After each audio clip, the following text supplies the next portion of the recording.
Trabajar en cruceros te expone a todo tipo de historias extrañas. Viejas leyendas marinas, cuentos inventados por la tripulación borracha, historias exageradas que van de boca en los pasillos de servicio o en la cubierta de fumadores. Pero de vez en cuando, una historia se queda contigo. Hace unos 4 años, trabajaba en la temporada sudamericana. Río, Buenos Aires, Valparaíso. Pasaba la mayoría de mis ratos libres con la tripulación brasileña. Buena gente, ruidosa, divertida, siempre de buen humor. El encargado de la tienda de regalos era especialmente hablador. Siempre se quejaba, que si su equipo era flojo, que si fingían estar enfermos para no ir a trabajar, que se inventaban las excusas más tontas para saltarse el turno. Pero su queja favorita era otra. Juraba que su personal no dejaba de decir que veían a una niña pequeña corriendo por la tienda de regalos. Siempre de noche, siempre cuando no había pasajeros cerca. Él se reía, decía que solo querían librarse del trabajo. ¿Ahora resulta que les da miedo una maldita niña fantasma? Swingo dijo una vez, rodando los ojos. Una noche, un grupo de nosotros, él, yo y la jefa de fotografía, estábamos en la parte trasera de la cafetería del personal, tomando un café barato de máquina. Ya pasaba de medianoche. El barco se mecía suavemente mientras cortaba las aguas oscuras. El encargado de la tienda estaba especialmente molesto, furioso porque otra vez iba a tener que cubrir a 2 de sus empleados. Flojos cobardes, repetía, inventando historias de fantasmas como niños. Unas horas después, sonó el teléfono en mi camarote. Era la jefa de fotografía. Su voz sonaba tensa, nerviosa. ¿Puedo ir a tu cuarto?, me preguntó. Ahora, él está aquí. Algo había pasado. Pensé que tal vez alguien había recibido malas noticias de casa, quizá una muerte en la familia. Fui rápido, pero cuando entré en su camarote, lo encontré ahí. El mismo tipo ruidoso y duro de siempre, sentado al borde de la cama, con los hombros encogidos y la cara más pálida que una sábana. Estaba llorando. Después de unos minutos me contó lo que había pasado. Había estado trabajando solo en la pequeña oficina trasera, justo detrás de la sección de ropa de la tienda de regalos. Su habitación daba a un espejo largo que cubría casi toda la pared exterior. Dijo que todo empezó con una risa suave. Al principio pensó que algún niño se había metido a la tienda, pero ya era pasada la medianoche, y todo el puente estaba cerrado y sellado. Los únicos que podían andar por ahí eran miembros de la tripulación colándose por comida o algún pasajero perdido del casino. Alzó la vista, y fue entonces cuando la vio en el espejo. Una sombrita, apenas de la altura del mostrador, asomándose desde el marco de la puerta de la oficina, espiando tímidamente, como si jugara o tuviera curiosidad. Solo se le veía en el reflejo, como si estuviera inclinándose apenas para mirarlo desde el pasillo. Se dio la vuelta, pero allí no había nadie. Volvió a mirar al espejo, y la niña seguía ahí. Dijo que sintió cómo la sangre se le helaba, que cada vello de su cuerpo se erizó. Al principio no pudo moverse, solo quedó atrapado en su mirada a través del cristal. Entonces, la niña rió y desapareció de golpe. Salió corriendo de la tienda a toda velocidad. No paró hasta llegar a la escalera de la tripulación. Buscó a la jefa de fotografía y le suplicó que lo dejara quedarse en su cuarto esa noche. Juró que había visto algo que ya no pertenecía a este mundo, no en ese barco. No supe qué decirle. No era un hombre de cuentos ni de inventos. Nunca lo había visto así, roto, temblando, quebrado de miedo. Al día siguiente le conté la historia a mi jefa, medio en broma, esperando que se riera o me dijera que no fuera tonto. Pero para mi sorpresa, no se rió. Me miró seria, con el rostro repentinamente apagado, y me dijo: «Tú no conoces la historia, ¿verdad?». Resulta que 2 décadas atrás, una niña pequeña viajaba a bordo con sus padres. Acababan de salir de un espectáculo familiar en el teatro y se dirigían de regreso a su camarote. La niña iba corriendo delante, riendo, como hacen los niños, pero se desvió cerca de la tienda de regalos, demasiado rápido para que sus padres la alcanzaran. Cruzó la tienda, entró al casino y se dirigió al atrio. El atrio es un espacio enorme en el centro del barco, rodeado de ascensores de cristal, que va desde la cubierta 12 hasta la 5. Una caída larga y vertical, rodeada de barandales brillantes y luces colgantes. La niña se asomó demasiado por la baranda y cayó. Dicen que su cuello se rompió al instante contra el suelo de mármol. Y, aparentemente, nunca se fue de ahí. A lo largo de los años, varios tripulantes dijeron lo mismo, que escuchan risitas, que ven sombras, que cosas cambian de lugar solas, que a veces alcanzan a ver fugazmente a una niña pequeña justo al borde de su vista. Algunos incluso afirman que los ascensores se mueven solos en plena noche y que siempre se detienen en la cubierta 7, justo donde ella dio sus últimos pasos con vida. Aún no sé qué pensar. No soy supersticioso. He trabajado en docenas de barcos y escuchado cientos de historias de fantasmas. Pero después de verlo aquella noche, roto de miedo, le creí. Y creo que ella todavía sigue ahí.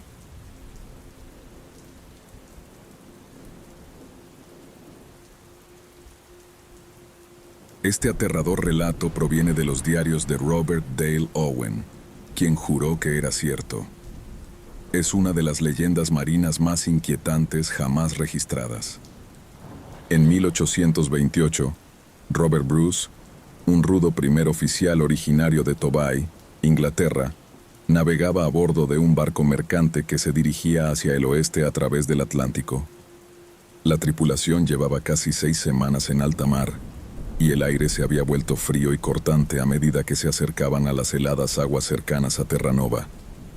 Al mediodía de un día gris y desolador, Bruce y el capitán tomaron sus mediciones solares y descendieron al estrecho y sofocante vientre del barco para calcular su posición. El capitán se retiró a su camarote, mientras Bruce se encorvaba sobre un escritorio en su diminuto camarote, concentrado en su cuaderno de bitácora. Frustrado por un error de cálculo, Bruce levantó la voz. «Ya tengo nuestra latitud y longitud. ¿Coincide con la tuya?» Volvió a llamar, pero no obtuvo respuesta. Girando levemente la cabeza, Bruce vio, o creyó ver, al capitán sentado en el escritorio principal de la cabina contigua. Pero al mirar bien, se le heló la sangre en las venas. Ese hombre no era el capitán. No era nadie que Bruce hubiera visto jamás. El desconocido permanecía completamente inmóvil en la silla del capitán, garabateando con calma en una pizarra, con la cabeza ligeramente inclinada hacia abajo. Sin pronunciar palabra, levantó lentamente la vista y miró directo a los ojos de Bruce. Su expresión era vacía, inexpresiva. Un escalofrío recorrió todo el cuerpo de Bruce, quien retrocedió aterrado y salió corriendo escaleras arriba, irrumpiendo en la luz del día con un portazo. Los marineros se volvieron a mirarlo, sorprendidos por su rostro pálido y desencajado. El capitán se le acercó de inmediato y le preguntó qué ocurría. «Hay alguien allá abajo, en tu silla, un hombre que nunca había visto». «Eso es imposible, Bruce». Pero decidido a demostrar lo que había visto, Bruce lo arrastró hasta el camarote. Cuando entraron, la cabina estaba vacía. Todas las puertas seguían cerradas con llave. Tras una búsqueda completa, no encontraron rastro alguno de otra persona. Entonces Bruce vio la pizarra sobre el escritorio. Escritas con letras grandes y heladas, se leían claramente las siguientes palabras: rumbo noroeste. El capitán ordenó que todos los miembros de la tripulación escribieran una frase para comparar la letra, pero ninguna coincidía con aquella caligrafía extraña y antinatural. Inquieto, pero incapaz de explicarlo, el capitán decidió hacer caso a la advertencia y ordenó cambiar el rumbo hacia el noroeste. Horas después, el vigía lanzó un grito. Iceberg y un barco. Descubrieron un naufragio congelado y destrozado, encallado entre los hielos. Era un barco de Quebec con destino a Liverpool, atrapado durante semanas. Sus pasajeros estaban medio muertos, hambrientos, congelados, sin esperanza alguna. Mientras iniciaban el rescate, Bruce se quedó helado en mitad de la cubierta. Uno de los supervivientes que subía a bordo era él, el mismo hombre que había visto horas antes, sentado en la silla del capitán. La misma cara, la misma mirada. Bruce sintió como la sangre le abandonaba el rostro. Más tarde, el capitán le entregó la pizarra al desconocido. «Escribe algo para mí, lo que sea. ¿Qué tal rumbo noroeste?» El hombre accedió, sonriendo con nerviosismo. Luego el capitán le mostró el reverso de la pizarra. «¿Tú escribiste esto también?» El hombre miró el inquietante mensaje. Negó con la cabeza. «No, yo solo escribí de un lado, se lo juro». «¿Estás seguro?» «Sí. ¿Qué demonios es esto?»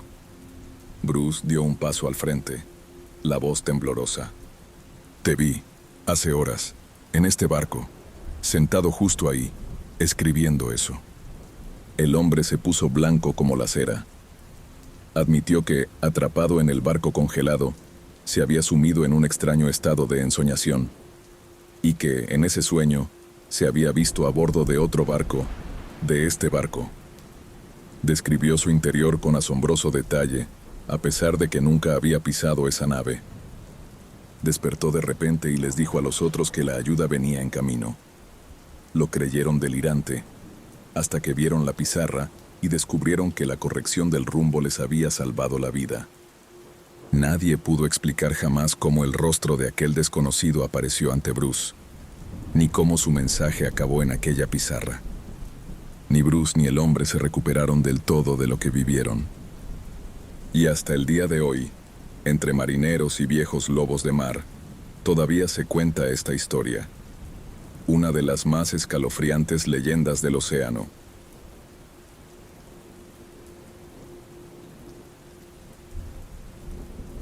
Esto me pasó hace unos años, y no fue hasta hoy que me di cuenta de que quizá estuve en algún tipo de peligro. Mi esposo y yo estábamos acampando con dos amigos en una zona bastante remota, en lo profundo de las montañas, justo a la orilla de un pequeño lago. La primera mañana decidí salir sola con mi tabla de pádel hacia el otro lado del lago. Hay algo que debes saber sobre mí. Sufro de submecanofobia, que es miedo a los objetos sumergidos en el agua. No me afecta demasiado. Amo el agua, pero sí me da muchísimo repelús ver cosas como barcos hundidos, grandes troncos caídos, enormes rocas bajo el agua, ese tipo de cosas. Es peor cuando estoy sola. Me va bastante bien si hay más gente conmigo, y tiene que ser un cuerpo de agua grande y claro. Las piscinas, los ríos o los lagos donde el agua no es muy transparente, no me molestan. Así que me fui sola en mi tabla. El lago tiene forma de óvalo, así que desde la orilla básicamente puedes ver todo. Sin embargo, donde habíamos montado el campamento no se veía todo el lago, así que pronto perdí de vista a mi esposo. Empecé a alterarme un poco porque, justo al comenzar, vi un gran árbol hundido. Este es un lago típico de la sierra, así que el agua es cristalina pero se vuelve negra rápidamente por la profundidad. Me dije a mí misma que estaba siendo tonta y que debía superar esta estúpida fobia. En realidad no vi nada más raro, pero decidí mantenerme cerca de la orilla porque eso normalmente me hace sentir mejor. Pero este lago no tiene una orilla típica. Todo es roca de granito que desciende de manera rápida y pronunciada hacia el agua. Aún así, no veía mucho bajo la superficie, pero comencé a entrar en pánico, lo cual era extraño. Tenía esta sensación abrumadora de que debía volver lo antes posible, pero pensaba que solo era mi mente jugándome una mala pasada. Intenté respirar profundo, porque de verdad quería llegar al otro lado, donde había una cascada. Así que seguí, tratando de calmarme y disfrutar de la naturaleza, pero sin poder deshacerme de la sensación de que debía regresar. Mientras remaba, empecé a darme cuenta de lo sola que estaba. Seguía mirando a mi alrededor, con la esperanza de ver algún excursionista, pero estaba completamente sola. Traté de no pensar en eso porque ya casi llegaba a la cascada, y la vista era preciosa. A medida que me acercaba, vi que había una especie de isla, por llamarla de algún modo. Solo una gran masa de granito bastante cerca de la orilla. Y en medio de esa isla había una sola silla de plástico. Era algo curioso, pero también inquietante, porque resultaba extraño ver algo así tan adentro de la naturaleza, tan lejos de todo. Aún así, seguía alterada. Pensé que si bajaba de la tabla y me subía a la isla me sentiría mejor, porque estaría en tierra firme y mi fobia no me molestaría tanto. Así que acerqué mi tabla y empecé a caminar por la roca, tratando de disfrutar la vista, pero no podía. Me sentía aterrada. La cascada sonaba mucho más fuerte ahora que estaba cerca, y de repente me di cuenta de que, si gritaba, nadie me escucharía. Mi esposo era la única persona cerca, a kilómetros de distancia, y no podía verme ni oírme. Y yo estaba muerta de miedo. No podía dejar de mirar a mi alrededor porque sentía que alguien o algo me observaba. Decidí que no podía soportarlo más, aunque fuera solo mi estúpido miedo irracional. Tenía que regresar lo antes posible. Volví a mi tabla y remé por el centro del lago, en lugar de seguir la orilla, porque era más rápido así. Me costó todo el valor que tenía hacerlo. No podía deshacerme de la sensación de que algo me estaba mirando. Y me sentía tan malditamente vulnerable ahí, en medio de ese lago tan profundo y oscuro. Iba temblando todo el camino de regreso, pero mientras me acercaba al campamento, sentí un gran alivio. Bajé de la tabla y fui a ver a mi esposo. Me recibió contento, preguntándome cómo me había ido. Y no pude ni hablar. Me preguntó si estaba bien, y empecé a llorar. Le dije que creía que mi estúpida fobia me había hecho entrar en pánico, aunque en realidad no había visto nada raro en el agua. Me sentía totalmente ridícula, pero estaba feliz de que nuestros amigos no hubieran vuelto todavía de su caminata para verme comportándome de manera tan irracional. Nos fuimos de ahí más tarde ese mismo día. Desde entonces, me he vuelto más abierta a lo desconocido. Pensando en todo aquello, de pronto me cayó la ficha. Tal vez sí pasaba algo más, y no era solo mi fobia, sobre todo porque ni siquiera vi algo que realmente la desencadenara. No sé si simplemente me asusté por estar sola, o por la fobia, o por otra cosa. Supongo que nunca lo sabré. Pero me da curiosidad saber si alguien más ha estado en una situación parecida, o tiene alguna idea de lo que pudo haber pasado.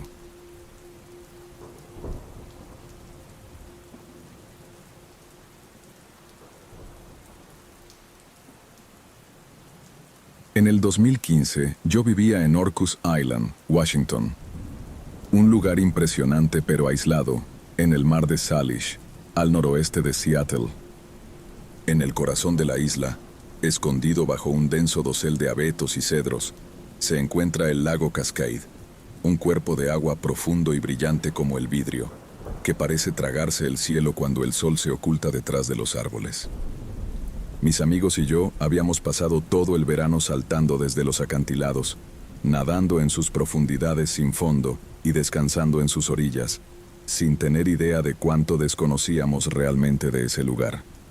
Aquella tarde estábamos jugando en el viejo puente de madera que cruza el lago. El sol ya era apenas una línea en el horizonte.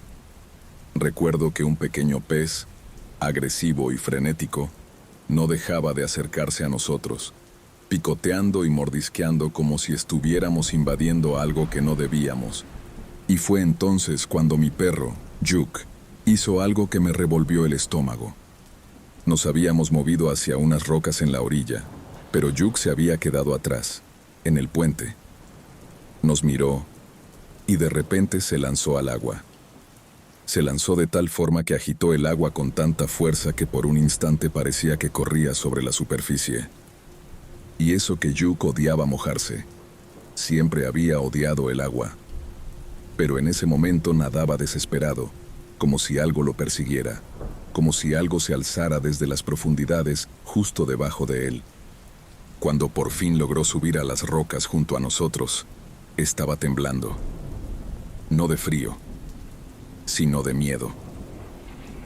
Fue entonces cuando un amigo señaló algo extraño más allá, en la orilla. Una maraña de raíces nudosas que sobresalía del agua. Comentó que parecía la cabeza de un dragón. Me acerqué con cuidado, pisando con cautela sobre las piedras irregulares. Y sí, tenía razón. Las raíces retorcidas formaban claramente lo que parecía ser un dragón.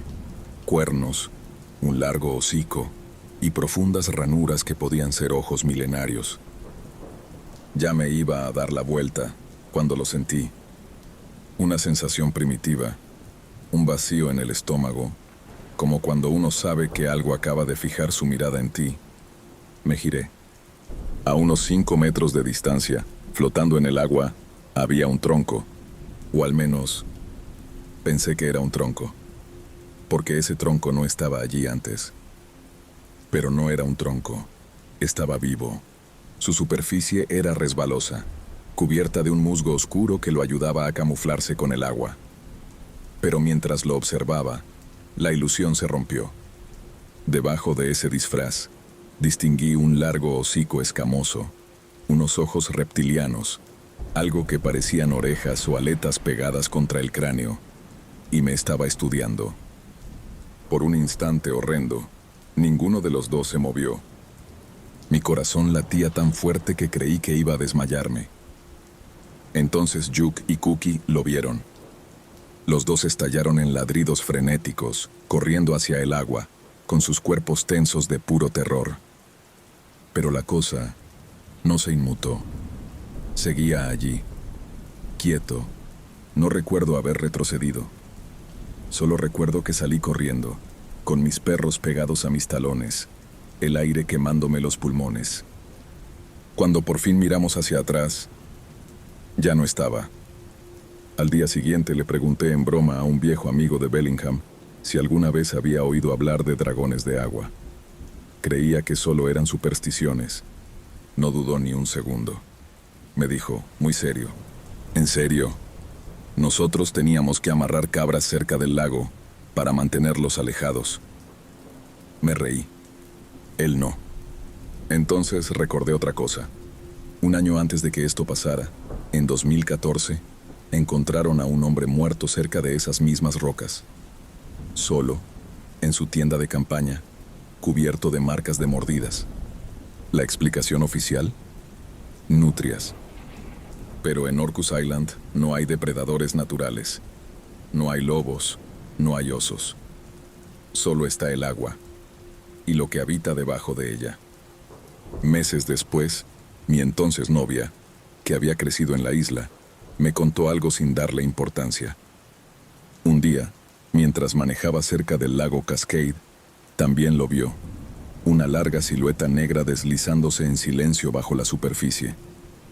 Se rumorea que estos lagos están conectados con el mar a través de túneles subterráneos y que son profundos, más profundos de lo que cualquiera se imagina, y que a veces algo se mueve a través de ellos. Jamás volví a nadar en el lago Cascade.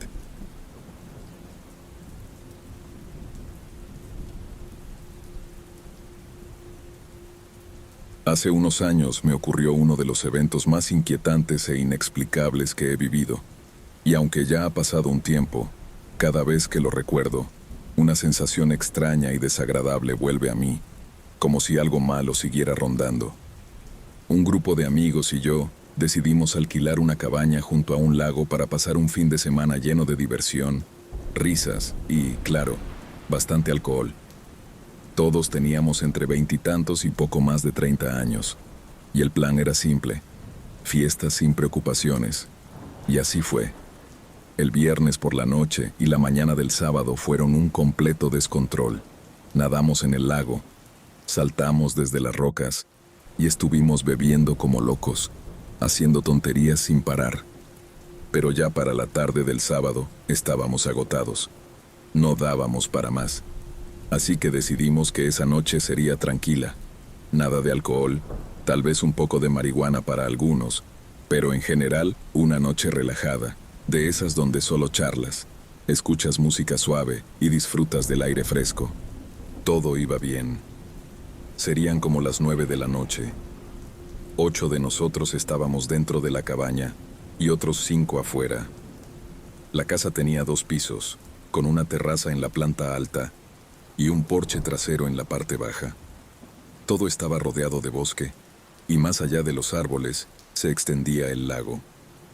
Desde que llegamos habíamos notado algo raro en la gente del lugar. Los pocos locales que vimos parecían mirarnos con desconfianza, como viejos de campo molestos, porque un grupo de universitarios ruidosos había llegado a arruinarles la paz. Pero el pueblo y el lago eran grandes, así que no creímos que nadie supiera exactamente dónde nos estábamos quedando. En fin, 3 de mis amigos estaban en la terraza del segundo piso. Otro amigo y yo estábamos abajo, en una vieja mesita de madera cerca del bosque, charlando tranquilamente.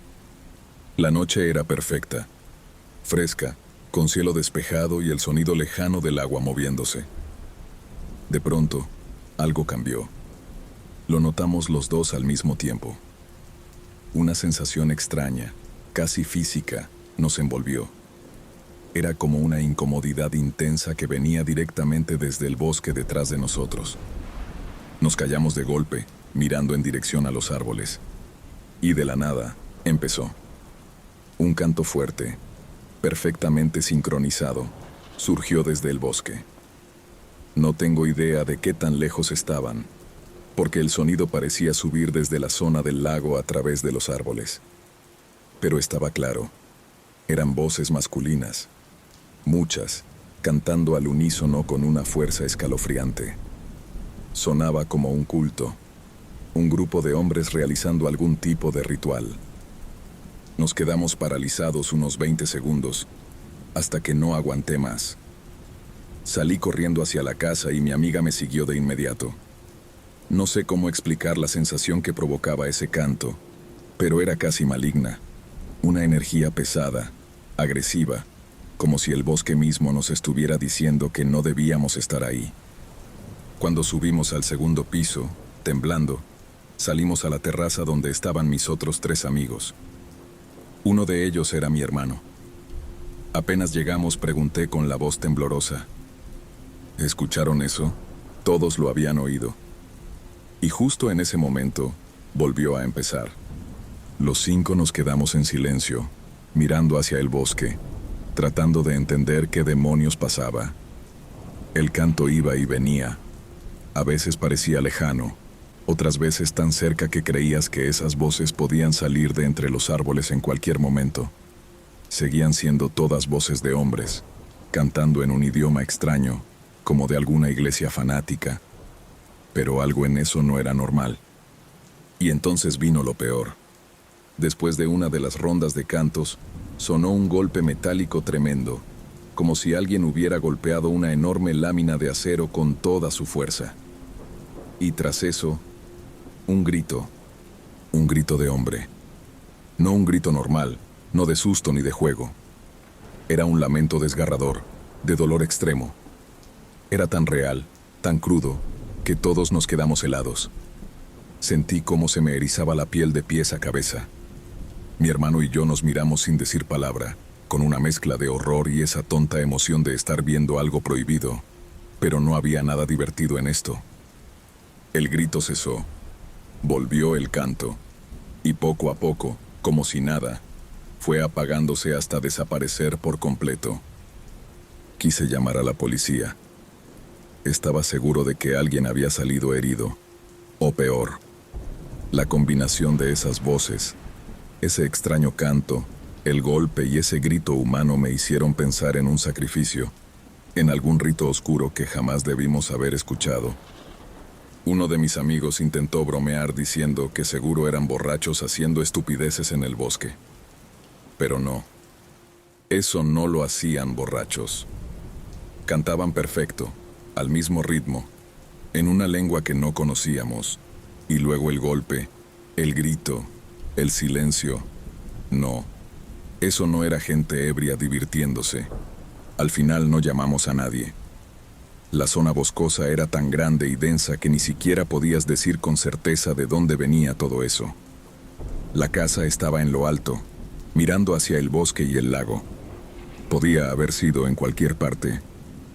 Buscamos a los demás para contarles, pero cuando salieron ya todo había terminado.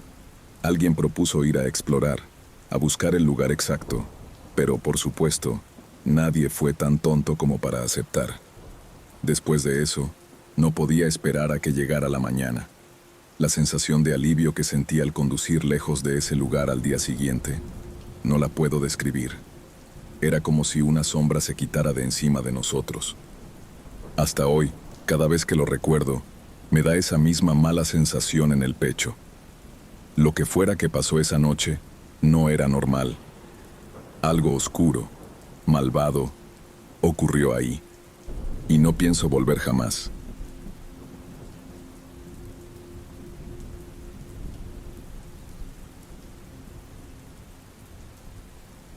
Esto ocurrió en el año 2013, en Mastic Beach, un lugar ubicado en Long Island, Nueva York.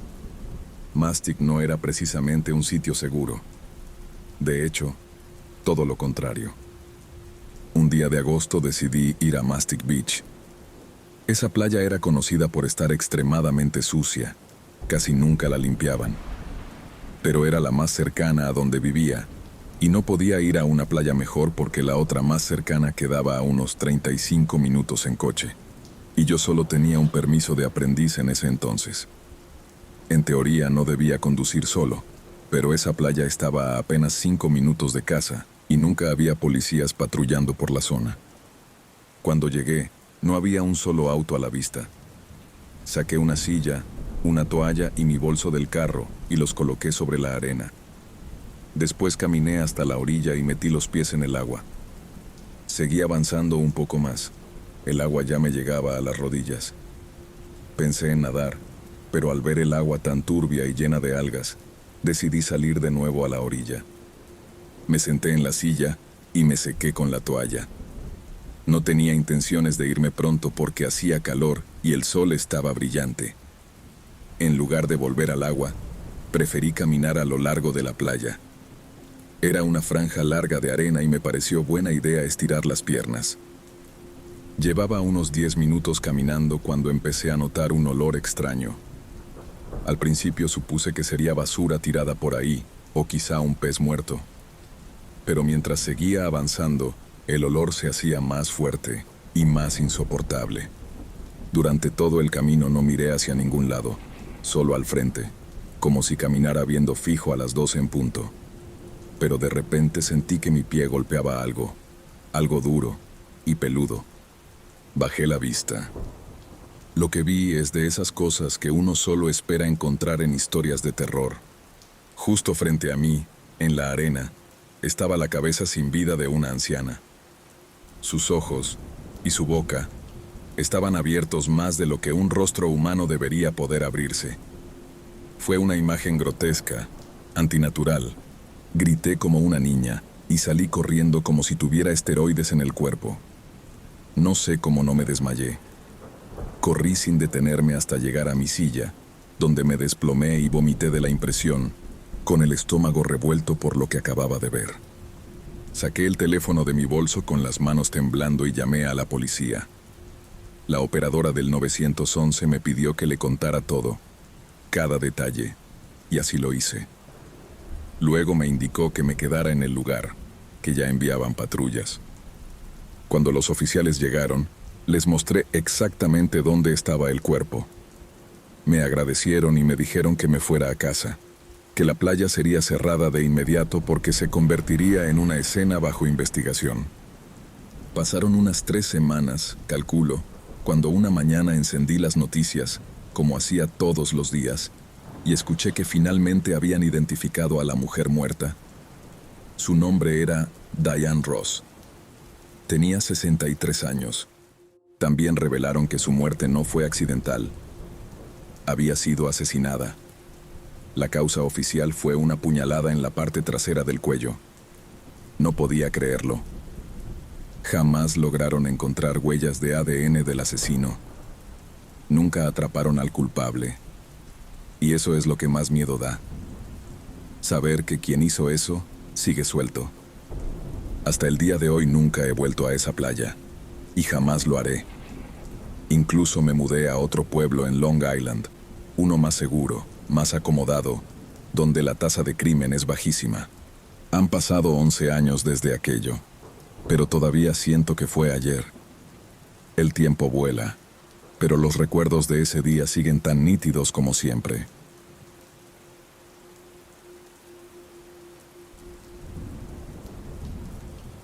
Hace algunos años, en el norte de Suecia, salí para disfrutar de una tranquila tarde de pesca. Soy lo que se podría llamar un supervisor de pesca. Me encargo de revisar que los demás pescadores tengan sus licencias en ciertas zonas de lagos y arroyos. Era finales de verano, y había terminado mi ronda, la cual suelo cerrar yendo a un pequeño lago a practicar pesca con mosca en busca de truchas. Este lago, o más bien estanque, está bastante adentrado en el bosque, y rara vez me encuentro con alguien allí. De hecho, nunca me he topado con nadie en ese lugar. El lago parece un cráter, un círculo perfecto de quizá unos 100 metros de diámetro. Tiene una población natural de percas y truchas. Era una cálida tarde de verano, con una leve brisa. Los pájaros cantaban, y los peces saltaban a la superficie para atrapar los insectos que desovaban sobre el agua. Preparé mi equipo y lancé la mosca hacia uno de los peces que se movía a mi derecha. El mismo segundo en que mi mosca tocó la superficie, fue como si el tiempo se detuviera. El sol se escondió detrás de una nube. El viento dejó de soplar. Los pájaros callaron de golpe. Los peces dejaron de moverse. Entonces, sentí un olor que se elevaba desde el suelo bajo mis pies. Olía a muerte, a podrido, como si hubiera un cadáver enterrado justo debajo de donde yo estaba parado. De repente me di cuenta de que algo estaba saliendo del bosque detrás de mí, quizá a unos 10 o 15 metros de distancia. Era como si pudiera verlo con el rabillo del ojo, pero al mismo tiempo no podía verlo del todo. Cada vello de mi cuerpo se erizó y el aire se volvió súbitamente helado a mi alrededor. Esa cosa que me observaba se quedó allí, inmóvil. Yo no tuve el valor de girarme para mirar. Podía ver mi mosca hundirse hasta el fondo del agua, pero no podía moverme. No podía hacer nada, porque no me atrevía siquiera a dar un paso. Entonces el viento volvió a soplar y se llevó consigo aquel hedor insoportable. El sol reapareció entre las nubes. Un pájaro cantó a lo lejos, en alguna parte del bosque, y esa abrumadora sensación de ser observado se desvaneció. Me di la vuelta lentamente, y no había nada allí. Sobre el lago, los peces empezaron a saltar otra vez, como si nada hubiera ocurrido. Empaqué mis cosas a toda prisa. Me colgué la mochila a la espalda y salí corriendo del lugar, atravesando el bosque sin detenerme hasta llegar a mi auto. Arranqué el motor y manejé como un loco hasta alcanzar una carretera grande, hasta encontrar de nuevo la civilización. Cuando por fin me detuve a un lado del camino, me quedé sentado en silencio y solo atiné a decir en voz baja: ¿qué demonios fue eso? Mi corazón seguía latiendo desbocado. No he vuelto a ese lago desde entonces. Y que yo sepa, nadie más ha ido tampoco. ¿Qué creen ustedes que fue aquello? He visitado ese lugar al menos 20 veces antes de ese día, y jamás había sentido nada parecido. Lo único es que, cada vez que iba, siempre sentía un leve temor a los osos, nada más. He pescado en muchos lagos y estanques escondidos en lo profundo de los bosques. Siempre hay vida salvaje en esos sitios. Ciervos, alces, zorros, incluso algún que otro lobo, lince o oso. Pero nunca me ha dado miedo encontrarme con uno, excepto cuando he estado en ese lago en particular.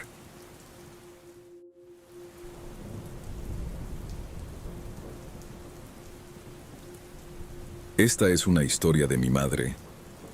He hecho todo lo posible por contarla con sus palabras, aunque hasta el día de hoy, mi padre se niega a hablar de ello. Se pone visiblemente incómodo si alguien menciona el tema. Su expresión se tensa. Sus manos aprietan con fuerza lo que tenga delante, como si esperara que eso volviera en cualquier momento. Ocurrió hace unos 20 años. Mis padres habían hecho un viaje a un pequeño pueblo costero en el trópico, hospedándose en un hotel modesto que tenía un área de camping en la parte trasera. Aquella noche la playa no estaba vacía. Había gente esparcida por la arena, siluetas apenas distinguibles bajo la tenue luz. Algunos charlaban en voz baja, otros reían, y unos más simplemente miraban al mar en silencio. Mis padres se sentaron juntos, sintiendo la arena tibia bajo ellos y respirando el aire denso y húmedo de la noche. Y entonces apareció. Al principio no lo notaron. Estaba de pie junto al agua, casi confundido con las sombras, pero se movía, y su manera de moverse estaba mal. La figura era alta, anormalmente alta, y vestía un largo abrigo negro que flotaba suavemente, a pesar de que no soplaba brisa alguna. Su andar no era natural, no caminaba con fluidez, sino de forma rígida, mecánica, como si no estuviera acostumbrado a moverse. No arrastraba los pies sobre la arena. Deslizaba. Mi madre le dio un codazo a mi padre, y ambos guardaron silencio, observando cómo la figura se acercaba. Se detuvo de golpe, como congelada en el lugar, a escasos metros de ellos. A esa distancia pudieron notar más detalles, o mejor dicho, la falta de ellos. El cuello del abrigo era alto, casi cubriéndole el rostro. Lo poco que se veía era pálido y liso, demasiado liso, sin las imperfecciones normales de la piel humana. No había rasgos definidos. No tenía nariz ni boca, solo dos ojos profundamente hundidos, completamente negros. Entonces giró la cabeza. No lo hizo de manera gradual, como lo haría una persona. Su cabeza se movió bruscamente, como un resorte, fijando su mirada sobre ellos con una precisión antinatural, como si recién se hubiese dado cuenta de que estaban ahí. Mi madre sintió que el pecho se le apretaba. Los estaba mirando, pero no viendo, no como lo haría un ser humano. Era como si los estuviera leyendo, analizando, disecando. Quiso hablar, preguntar quién era, qué hacía ahí. Pero antes de que pudiera decir palabra, la cosa se giró de nuevo y avanzó. No caminó, no corrió, se deslizó. La cosa parecía no tocar el suelo. Se movía con una fluidez inquietante, deslizándose hacia el agua sin dar un solo paso. El abrigo se balanceaba suavemente, pero aún así no podían verle los pies, si es que tenía alguno. Y entonces vino lo peor. Llegó hasta la orilla y no se detuvo. No se metió al agua, no se hundió. Flotó por encima de las olas, aumentando la velocidad, desvaneciéndose en la negrura infinita del océano. Mi padre, un ateo convencido, escéptico hasta la médula, se quedó congelado al lado de mi madre, y de pronto, algo dentro de él se rompió.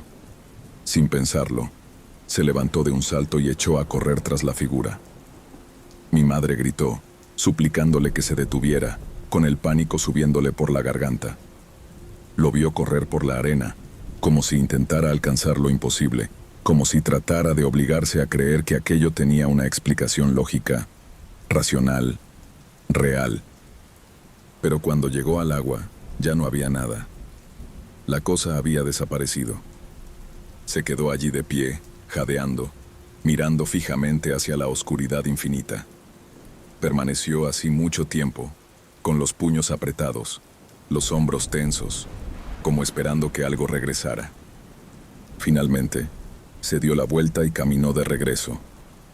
Tenía el rostro pálido, la boca apretada en una delgada línea sin color. Nunca volvió a hablar del tema. Mi madre miró alrededor, esperando ver que los otros en la playa estuvieran igual de alterados. Pero no. Las conversaciones continuaban, las risas, las charlas sin importancia, como si nada hubiera pasado, como si aquella cosa hubiera querido que solo ellos dos la vieran. Y la vieron, pero nunca debieron hacerlo.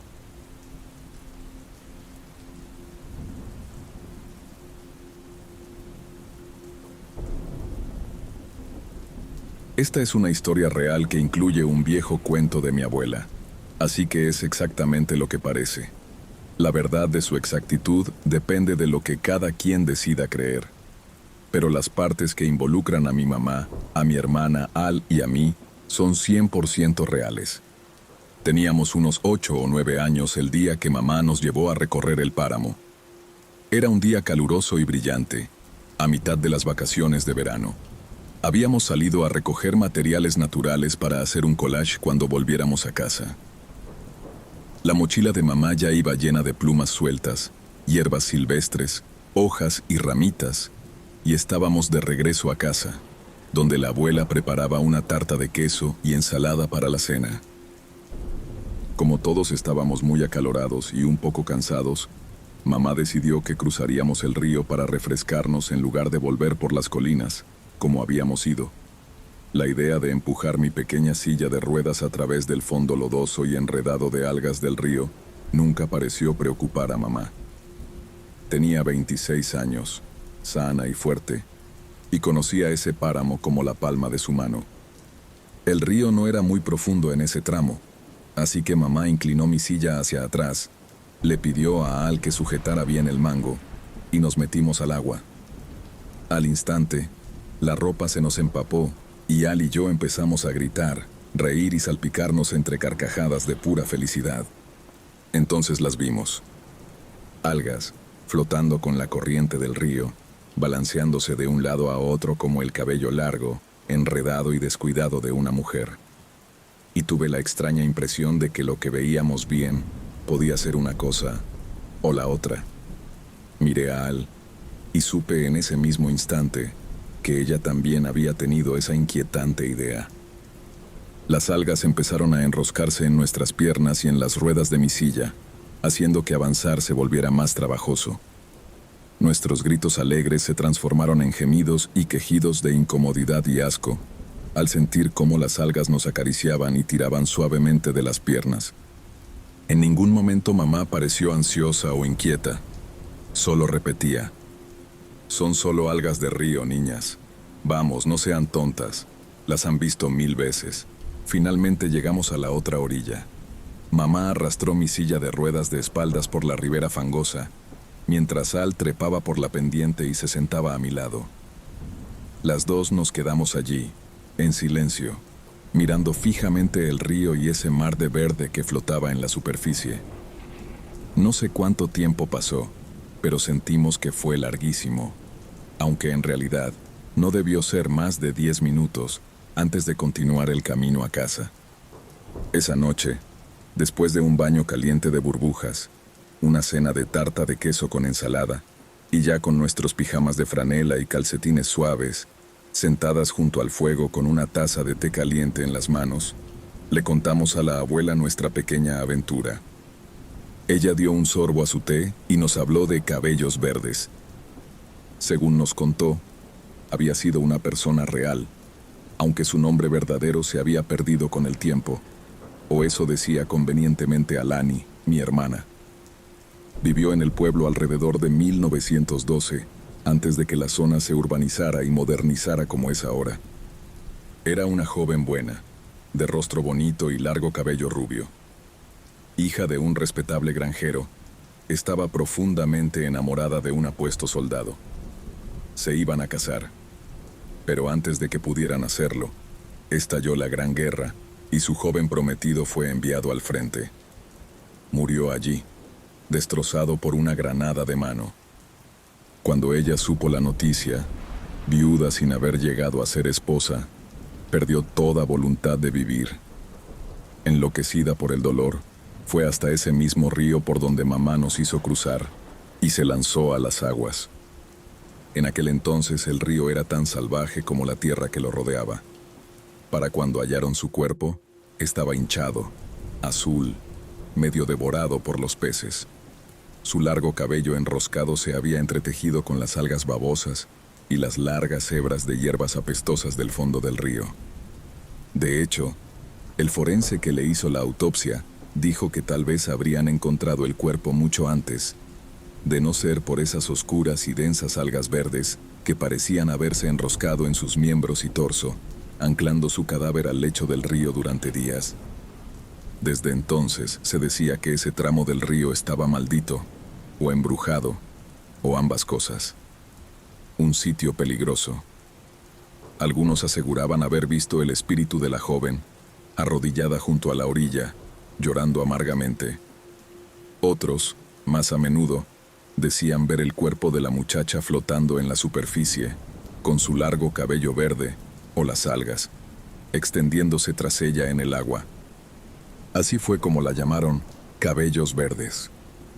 Al y yo le preguntamos a la abuela por qué nunca nos había contado esa historia antes. Ella solo sonrió y dijo que porque había ocurrido hace mucho, incluso antes de que ella misma naciera y se mudara a esa zona. Con el paso de los años, el área fue construida, modernizada, el río fue limpiado y reestructurado, y con él, la trágica leyenda de cabellos verdes se fue perdiendo en el caudal del tiempo. No terminamos de creer del todo aquella historia tan lúgubre de la abuela, pero cuando Al y yo hablamos de ello en la cama, esa noche, ninguna de las dos pudo ignorar la extraña sensación que habíamos tenido al ver moverse aquellas algas verdes en el río.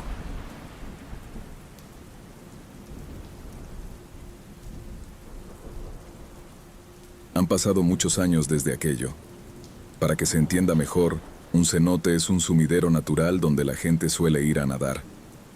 Fuimos un grupo de amigos y, sinceramente, al principio todo parecía normal. El lugar era hermoso, como sacado de una revista de viajes. El agua era cristalina y la luz del sol se filtraba entre los árboles, haciendo que la superficie brillara. Yo no sabía nadar muy bien, así que decidí sentarme en una gran roca cerca del borde del agua. Estaba tibia y un poco áspera, pero me hacía sentir seguro. Una de mis amigas se sentó a mi lado porque tampoco era muy buena nadadora. Nos quedamos allí, conversando y observando a los demás divertirse en el agua. Al principio sentí como si algo tocara mi pie. No fue una sensación suave, pero tampoco brusca. Inmediatamente levanté la pierna y miré a mi alrededor, pero el agua estaba tranquila, sin ninguna señal de nada extraño. Me encogí de hombros pensando que quizá lo había imaginado, o que simplemente un pez había rozado mi pie. Unos minutos después, mi amiga gritó. Me giré justo a tiempo para verla resbalando de la roca hacia el agua. En su caída, me agarró del brazo con fuerza, como si su vida dependiera de ello. Y fue entonces cuando lo sentí. Algo nos estaba jalando hacia abajo. Te juro que eran manos, no una, sino varias, que tiraban de nuestras piernas arrastrándonos hacia el centro del cenote. No podía ver lo que ocurría bajo el agua, pero sí podía sentirlo. Dedos huesudos, afilados, que se aferraban y tiraban con fuerza. El agua, que antes se sentía fresca y agradable, de repente se volvió más profunda, más oscura, más fría. No podía respirar. Mi amiga tampoco. Ella pataleaba desesperada mientras yo intentaba sostenerla y encontrar la manera de sacar la cabeza fuera del agua, pero era como si algo nos succionara hacia abajo, como si estuviéramos atrapados en un remolino. Por un momento pensé que iba a desmayarme. Por suerte, uno de nuestros amigos se dio cuenta de lo que pasaba y nadó hacia nosotros. Recuerdo la sensación de que alguien me sujetaba. Intentaba sacarme de allí, pero no fue fácil. Más tarde nos contó que él también lo sintió. Algo estaba tirando de nosotros hacia abajo, oponiendo resistencia. No sabían qué era, pero definitivamente no fue una corriente normal. De alguna manera lograron sacarnos. Mi amiga tosía, apenas consciente, y yo temblaba tanto que apenas podía hablar. Mis pulmones ardían, como si me hubieran prendido fuego por dentro. Me quedé sentado al borde del cenote, empapado, temblando de miedo, mientras los demás intentaban entender qué diablos había pasado. Incluso ahora, después de 14 años, no sé qué pensar de todo aquello. Algunos dicen que los cenotes son lugares místicos, conectados con algo más grande, o más oscuro. No sé si eso sea cierto. Lo único que sé es que jamás volví a acercarme a uno, y nunca más volví a nadar.